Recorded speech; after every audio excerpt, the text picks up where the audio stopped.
Bonjour ou bonsoir à tous, suivant l'heure à laquelle vous écoutez cet audio.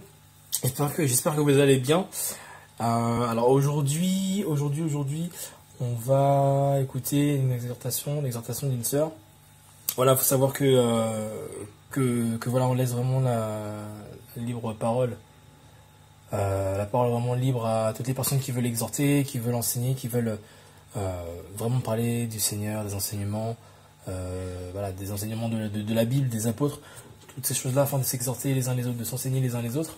Et aujourd'hui, c'est une sœur qui va nous partager, ce que le Seigneur lui a enseigné, ce qu'elle a vécu tout simplement. Pour situer un peu le contexte rapidement, voilà, faut savoir qu'on tient des réunions, des réunions téléphoniques pour prier ensemble. Et voilà, nous avions tenu une conversation téléphonique, on a prié ensemble, tout ça, et à la suite de cette réunion, notre sœur nous fait cette exhortation. Bonjour frères et sœurs, j'espère que vous allez bien. J'avais juste à cœur de partager un passage avec vous vis-à-vis du partage en fait qu'on avait exposé lors de la conférence de prière. Et j'ai été beaucoup interpellée par un verset à l'appui de ce que le Seigneur m'avait donné, sans forcément me donner de verset précis. C'était après un enseignement que j'ai vécu dans la vie quotidienne, quoi, et c'était un enseignement donné comme ça. Mais là, en fait, il y a un verset qui vient appuyer cet enseignement-là, et je suis assez contente. Voilà pourquoi je vous le partage. Donc, c'est dans Jacques 5, à partir du verset 13 jusqu'à la fin, jusqu'au verset 20. Donc je vais le lire très rapidement. Il est dit: quelqu'un parmi vous est-il dans la souffrance, qu'il prie? Quelqu'un est-il dans la joie, qu'il chante des louanges? Quelqu'un parmi vous est-il malade, qu'il appelle les anciens de l'Église et qu'il prie pour lui en loignant d'huile au nom du Seigneur? Et la prière faite avec foi sauvera le malade et le Seigneur le relèvera. Et s'il a commis des péchés, ils lui seront remis. Confessez donc vos fautes les uns les autres et priez les uns pour les autres afin que vous soyez guéris. Car la prière du juste faite avec ferveur est de grande efficacité. Élia, pour exemple, c'est parce qu'il écrit pour exemple, était un être humain avec des sentiments semblables aux nôtres. Et cependant, donc là en fait le Seigneur, je vais m'arrêter très rapidement, mais le Seigneur là, il nous fait comprendre qu'effectivement nous sommes humains, on a nos sentiments, on a notre chair, mais néanmoins, il pria avec instance pour qu'il ne pleuve pas et ne tomba pas de pluie sur la terre pendant 3 ans et 6 mois. Puis il pria de nouveau et le ciel donna de la pluie et la terre produit son fruit. Et là en fait dans la PJC on nous dit conclusion. Donc conclusion, quand il y a une conclusion, c'est qu'à un moment donné il y a eu un développement, etc. Et donc là on conclut. Donc tout ce qu'on vient de lire, c'est en rapport avec là ce que je vais lire à partir du verset 19 jusqu'au verset 20. Frères, si quelqu'un parmi vous s'est égaré loin de la vérité et qu'un autre l'y ramène, qu'il sache que celui qui ramènera un pécheur de l'égarement de sa voie sauvera une âme de la mort et couvrira une multitude de péchés. Donc j'ai été beaucoup interpellée vis-à-vis de ce passage, parce que le Seigneur nous parle justement de la persévérance dans la prière. Donc le titre de ce thème, c'est persévérer dans la prière et confesser ses péchés. Et voilà, on nous parle de la persévérance dans la prière, de l'efficacité de la prière, de la foi que la prière peut amener, de comment effectivement la prière peut sauver le malade. Et le malade, il est physique, c'est une chose, mais il est aussi spirituel. Donc si, spirituellement parlant, un de nos frères ou une de nos sœurs, justement, se retrouve à commettre des péchés, le Seigneur nous fait comprendre, surtout au verset 15, que par la prière, que si un de nos frères ou une de nos sœurs a commis un péché, ils lui seront remis. Après, à la suite, on nous dit bien: confessez donc vos fautes les uns les autres. Donc voilà, confessez donc vos fautes les uns les autres. C'est-à-dire que il y a un ordre que le Seigneur nous donne ici, à savoir, certes, priez, certes, ayez foi en votre prière, certes, persévérez dans ces choses, ne vous découragez pas. Néanmoins, voilà, celui qui commet des fautes, il doit aussi les confesser, il doit aussi les exposer, afin que son péché lui soit remis. Parce que le Seigneur est juste et fidèle, justement, pour nous pardonner. Donc, on va prendre, est-il malade? Qu'il prie. Voilà.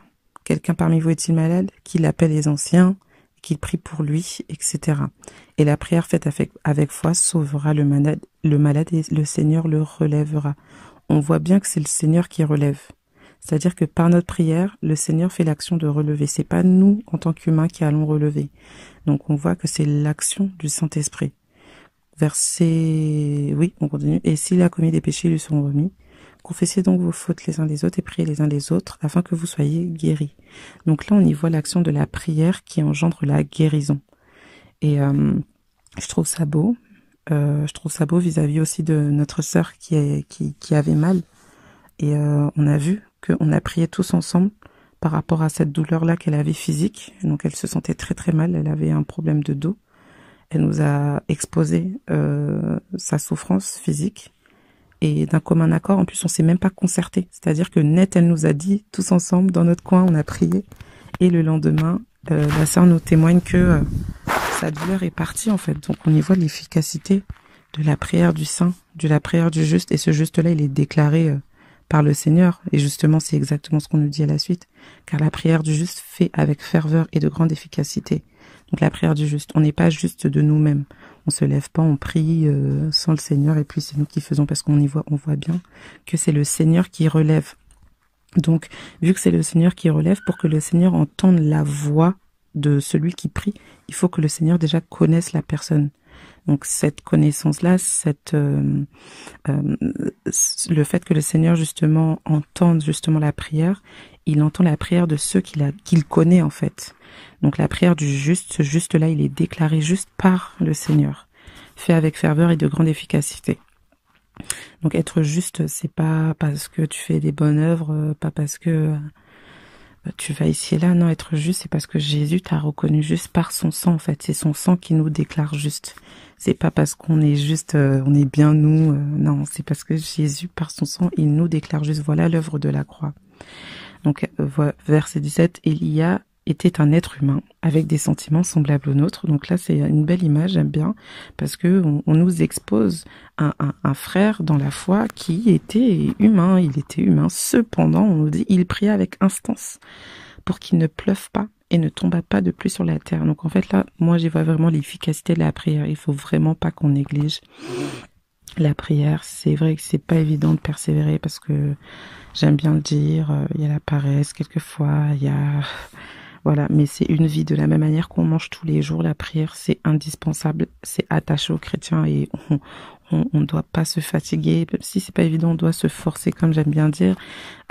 L'image de ce sont les violents, ce verset, ce sont les violents qui s'emparent du royaume. Moi, je le raccorde souvent aussi à la prière parce que la prière aussi, c'est une violence qu'on inflige à notre chair parce que la chair n'aime pas ça. Mais comme une sœur un jour disait, on ne regrette jamais d'être rentré dans la prière parce qu'on y ressort toujours béni, encouragé, rempli. Donc c'est vrai que pour y rentrer, c'est pas évident, mais on y ressort toujours avantagé, fortifié, encouragé, etc. Donc, cependant, il pria avec instance pour qu'il pleuve et la terre, et il ne tomba pas de pluie sur la terre pendant 3 ans et 6 mois. Puis il pria de nouveau, c'est-à-dire que la prière aussi nous donne alors, je vais sortir un mot, mais c'est pas le mot exact. Mais la prière, elle bouscule l'ordre, elle bouscule l'ordre en fait. Quand même, qu'il ne pleuve pas pendant 3 ans et 6 mois, ça a dû mettre des agriculteurs, etc. dans un pétrin pas possible. Et on nous dit qu'à cause d'un être humain semblable, un être humain avec des sentiments semblables aux nôtres, cet être humain-là, par sa prière, il a bouleversé tout un village, tout un pays. Et c'est en priant de nouveau que le ciel donne la pluie et que la terre produisit du fruit. Donc c'est quand même, j'aime bien vraiment cette image parce que c'est quand même fou ce que la prière fait avec force peut faire. Et ça m'encourage parce que la prière aussi, j'avais été interpellée un jour vis-à-vis de la prière parce que je me rappelle qu'à un moment donné dans ma marche chrétienne, je commençais à prier mais je priais pour prier. C'est-à-dire que, voilà, tu balances des paroles, tu réalises même pas. Et un jour, le Seigneur me faisait comprendre, est-ce que tu réalises que ce que tu racontes là, est-ce que tu réalises que ce que tu dis peut avoir un impact? Et à ce moment-là, je me suis arrêtée, je me suis dit, Seigneur, vraiment, excuse-moi pour ma religiosité, que tu puisses m'apprendre vraiment réellement la prière, que tu puisses m'aider. Le Seigneur me faisait comprendre, ok, maintenant, quand tu pries, réalise ce que tu dis. Quand tu pries, dis-toi que c'est déjà arrivé. Malgré le fait que tu sois un homme, tu as la possibilité, parce que tu as déclaré juste, parce que tu es déclaré juste, tu as la possibilité maintenant de fléchir tes genoux, d'élever la voix vers le Seigneur, et le Seigneur peut t'entendre afin que l'Esprit agisse. Parce que le Seigneur t'entend, parce que son sang, parce que t'as le sceau du Seigneur. Quand tu hausses la voix, comment ça s'appelle? Le Seigneur entend justement ta prière à cause du sceau qui est en toi. Donc ne regarde pas à l'être humain avec des sentiments que tu es, mais regarde à ce sceau mis sur, regardons à ce sceau mis sur nous, afin que nous puissions élever nos voix et que le Seigneur puisse faire des choses miraculeuses. Et c'est vraiment magnifique. Et je trouve que c'est un moment, voilà. On dit que la prière est faite avec foi sauvera le malade. Mais la prière faite avec foi sauvera. Donc si on fait des prières sans foi, en gros tu pries, tu crois même pas en ce que tu pries, ou encore moi quand je priais, je ne croyais pas en ce que je priais, en ce que je disais, comme une religieuse, ben ça sauvera personne. Et le Seigneur ne relèvera personne. Donc vraiment, frères et sœurs, prions avec foi. Le Seigneur est juste et fidèle pour entendre. Et vous voyez, à chaque fois, c'est une prière tournée vers les autres, hein. Tournée vers notre prochain. Tournée, c'est pas une prière forcément visée sur nous. En plus, le Seigneur disait, mais vous me demandez des choses, mais vous demandez les choses mal. En gros, le Seigneur, il nous dit, mais on est trop focalisé sur nous-mêmes, en fait, quand on prie, Seigneur, je veux ci, Seigneur, je veux ça. Mais le Seigneur, par exemple, dans ce verset-là, quand on parle de prière, on nous parle de sauver les malades, on nous parle que le Seigneur relève, on nous parle de confesser les uns les autres, on nous parle de, du frère qui pria pour qu'il ne pleuve pas. D'ailleurs, il faut qu'on aille, allez-y, je vous y conduis, j'irai aussi moi-même le faire. Regardez, Élia, pourquoi il a demandé qu'il ne pleuve pas? Je ne pense pas que c'était pour ses propres intérêts. Enfin, voilà quoi. Prions pour nos frères et nos sœurs, et justement, le verset 19 et 20, il vient conclure ce développement-là, vraiment par l'Esprit. Frère, si quelqu'un parmi vous s'est égaré loin de la vérité et qu'un autre l'y ramène, mais comment, je mets une pause, comment nous, hommes, humains, justement c'est pour ça qu'il nous appelle frères, c'est pour bien faire comprendre que ça, quelqu'un qui peut ramener quelqu'un à la vérité, c'est un frère, c'est quelqu'un qui a l'esprit, c'est quelqu'un qui est déclaré juste. Mais de nous-mêmes, on ne peut pas ramener quelqu'un. C'est impossible. C'est pour ça que tout le développement avant la conclusion est fait. Tout le développement là vient faire comprendre que ramener là en soi, peut-être que le Seigneur passe par nous, mais c'est l'action du Saint-Esprit en fait. Donc si quelqu'un parmi vous s'est égaré loin de la vérité et qu'un autre l'y ramène, donc on ramène quelqu'un, comment on ramène quelqu'un à la vérité? Par la prière. Et verset 20, qu'il sache que celui qui ramènera un pécheur de l'égarement de sa voie sauvera une âme de la mort et couvrira une multitude de péchés. On ne peut pas sauver quelqu'un par nos propres forces. Quand on dit sauvera une âme de la mort, c'est vraiment Jésus qui fera cette action-là. Ne nous approprions pas le fait d'avoir amené quelqu'un au Seigneur ou le fait d'avoir ramené quelqu'un au Seigneur. Non. Tout ça, c'est l'action du Saint-Esprit. Je vais juste reprendre ce passage-là parce que moi, il me fortifie. On dit voilà, verset 15. Et la prière faite avec foi sauvera le malade et le Seigneur le relèvera. La prière faite avec foi sauvera le malade et le Seigneur le relèvera. Et le Seigneur le relèvera. Et le Seigneur le relèvera. Donc, ce n'est pas l'action d'un homme, c'est vraiment Yeshua qui le fait. Et vous voyez, cette conclusion-là de ces deux passages de 19-20, ça vient emboîter, clôturer tout ce développement avant qui parle de la prière. Donc on y voit que c'est pas par nos forces, nos sentiments comme Élia, hein. On nous dit il était un être humain avec des sentiments semblables aux nôtres. C'est pas avec nos sentiments qu'on va sauver quelqu'un. C'est pas avec nos sentiments qu'on va mener une action spirituelle, c'est pas possible parce qu'on est trop faible, on est trop charnel. Cependant, qu'est-ce qu'il a fait? Ce même Élia, il pria. On est dit cependant, il pria avec comment? Avec instance. Cependant, il pria avec instance. Donc, j'ai à cœur juste d'aller regarder la définition d'instance pour clôturer. Instance. Donc, instance au niveau intensité, avec fermeté, instance, définition. Sollicitation pressante, instance. Donc, je vais regarder aussi les synonymes. Donc, sollicitation pressante.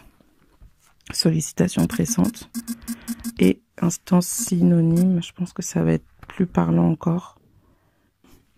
Donc, avant pour que le temps que ça charge, c'est pour dire que si un frère ou une sœur, voilà, se retrouve en arrière, déjà nous-mêmes on n'est pas à l'abri, donc le Seigneur nous demande de persévérer tous les jours. Ce n'est pas pour rien, de solliciter aussi les frères et sœurs. Donc voilà, il faut qu'on puisse justement prier pour nos frères et sœurs et qu'on n'agisse pas charnellement pour aller dire oui, Matthieu 16, Jean 15. Ces personnes, ils sont dans la maison du Père, donc ils connaissent tous ces versets. Donc nous, cette instance-là qu'on devra appliquer, elle se fera dans la prière. Donc voilà, il y a pas mal de synonymes, c'est à charger. Donc on dit attente. On y voit la patience. Autorité. Ça, c'est magnifique. J'aime beaucoup les synonymes parce que je trouve que des fois, c'est plus parlant même que la, comment on appelle ça? Que la définition propre. Donc, attente, autorité, demande, instruction. On y voit aussi dans la prière, on a l'instruction du Seigneur. Le Seigneur, il nous, voilà. On nous dit quand même aussi effort. Donc, on y voit quand même de l'effort. C'est une action quand même qui nécessite une force physique pour le faire. Supplication. Recours, requête, pétition, enfin voilà quoi, on y voit vraiment insistance. Donc on y voit quoi? La patience, on y voit la persévérance, on y voit l'effort, on y voit la demande, on y voit la requête. Enfin, je veux dire que on y voit aussi le mot prière, ça va, en fait, c'est collé au mot prière. Je trouve ça magnifique. Voilà, synonyme, en plus voilà, on n'est pas sur un site chrétien, Synonymo, c'est un site pas mal, et on nous met quoi? Prière. Pour vous dire que l'instance est priée, l'instance est reliée à la prière. Donc je trouve ça assez parlant. Et justement, dans ce verset-là, alors, du coup, où en étais-je? Hop, on va retourner sur le passage. Voilà. Qu'il sache que celui qui ramena... Voilà. Cependant, voilà, Élia était un être humain avec des sentiments semblables aux nôtres, et cependant, il pria avec instance.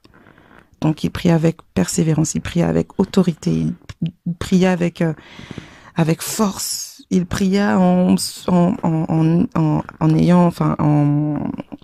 sollicitant une force spirituelle, mais aussi physique. Le fait de se lever, le fait, voilà, on y voit la patience, etc. Donc, vraiment, rappelons-nous de ces choses pour nos propres vies, premièrement, que le Seigneur nous maintienne dans la foi, parce que nous ne sommes pas à l'abri. Voilà. Mais qu'on prie aussi pour nos frères et sœurs qui sont malades. Voilà, qui sont tombés malades, ou qui sont malades. Voilà, on nous parle là, ce verset, il nous parle d'un frère ou d'une sœur qui est malade. On y voit à chaque fois cet exemple de la maladie. Donc le fait que la prière soit faite avec foi peut ramener une personne, qui peut ramener une personne, voilà, qui est tombée malade. Avant d'être malade, là, la personne était en bonne santé. De la même manière que le fils prodigue, il était dans la maison du Père. Donc le Seigneur attend juste que nous puissions prier avec foi pour que le Seigneur lui-même puisse relever, comme le verset 15 le dit. Donc voilà, je pense que c'est assez clair et complet, et que Jésus en tout cas soit béni pour ce passage. Et voilà, soyez encouragés frères et sœurs.